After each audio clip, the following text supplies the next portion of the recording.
Hello friends. எப்போவுமே சரி, நமக்கு ஒரு கஷ்டம்னு சொல்லிவிட்டு யார்கிட்டையும் போயிட்டு நிற்கக்கூடாதுங்க. இதுதான் சமயம்னு சொல்லிவிட்டு அவங்க வேலையை காட்டுவாங்க. உதாரணத்துக்கு ஒன்று சொல்கிறேங்க. நான் ஒரு வேலை என்ன செஞ்சானா, கிளி மூலயமா நான் உனக்கு எல்லாம் செய்கிறேன் அப்படின்னு சொல்லிட்டு எல்லாம் வாங்கிட்டு வீட்டாண்ட கொடுத்தாங்க. இதை நம்பி அந்த பெண்ணு ஏமாந்துட்டு இருக்கா. ஏமாறதுனால வீட்டில் பிரச்சனை ஆகி போய் வீடே ரெண்டாக ஆகி போய் குடும்பமே கெட்டு போயிடுச்சு. இதனால் பெண்கள் யாரையும் நம்பி ஏமாறாதீங்க. கிளி மூலயமா அந்த வேடம் பண்ணது, எல்லாம் நான் வாங்கிட்டு தரேன் உனக்கு அப்படின்னு சொன்னதை நம்பி அந்த பொண்ணு ஏமாந்தது பெரிய தப்பாக போயிடுச்சு.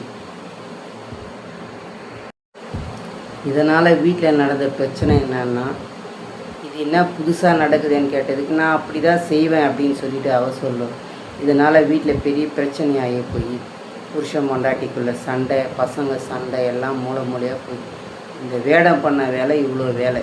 இனிமேல் பெண்கள் யாராச்சும் ஏதாச்சும் கொடுக்குறாங்கன்னு சொல்லிட்டு போயிட்டு அதை ஆசைப்பட்டு வாங்காதீங்க. நமக்கு இதை செய்கிறாங்கன்னு சொல்லிட்டு வந்தாங்கன்னா போய் கேட்காதீங்க.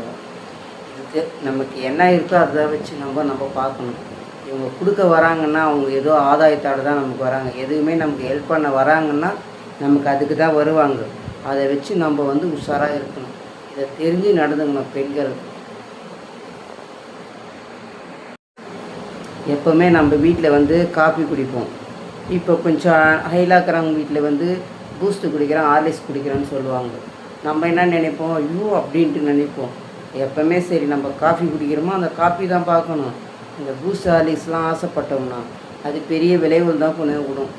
நல்லவங்க தெரிஞ்சவங்க அதை தெரிஞ்சுப்பாங்க. நமக்கு என்னவோ அதை தான்ட்டு நினைப்பாங்க. இன்றைக்கி இப்படி இருக்கிறவங்க நாளைக்கு எப்படின்னு சொல்ல முடியாது. ஆனால் இன்றைக்கி தினம் நம்ம அந்த ஆசைப்பட்டு அது மேலே போயிட்டு அந்த மோகத்தில் போய் வீழ்ந்து அது பல பிரச்சனை ஆகி அதை சந்திக்கக்கூடிய பெண்கள் பேர் கிடக்கூடாது. பெண்கள்னாவே ஒரு தைரியசாலி, அந்த மாதிரி பேர் எடுக்கணும் பெண்கள். இப்போ அந்த மாதிரி நடந்துக்கணும். யாராச்சும் ஏதாச்சும் செய்கிறேன் அப்படின்னு சொன்னாங்கன்னா அவங்க பின்னாடி போகாதீங்க. இது கொடுக்குறேன், அதை கொடுக்குறேன், இதை பண்ணுறேன், அதை பண்ணுறேன்ட்டு சொன்னாங்கன்னா அது பின்னாடி போகாதீங்க. தன்னம்பிக்கையோடு வாழுங்க. நமக்கு என்ன தெரிஞ்சதோ அதை வச்சு வாழ கற்றுக்குங்க. நான் உங்களுக்கு இது செய்கிறேன், நான் அதை செய்கிறேன் அப்படின்ட்டு சொல்லுவாங்க. ஆனால் நீ எல்லாம் குடும்பம்லாம் கலைஞ்சி போன அப்புறம் நீ எங்கே என்னானே கண்டுக்க மாட்டாங்க. ஏன்னா நம்ம குடும்பத்தை கெடுக்கிறதுக்கு தான் அவங்க உள்ளே நுழைஞ்சிக்கிறாங்க. இதை தெரிஞ்சு நாம் நடந்துக்கணும்.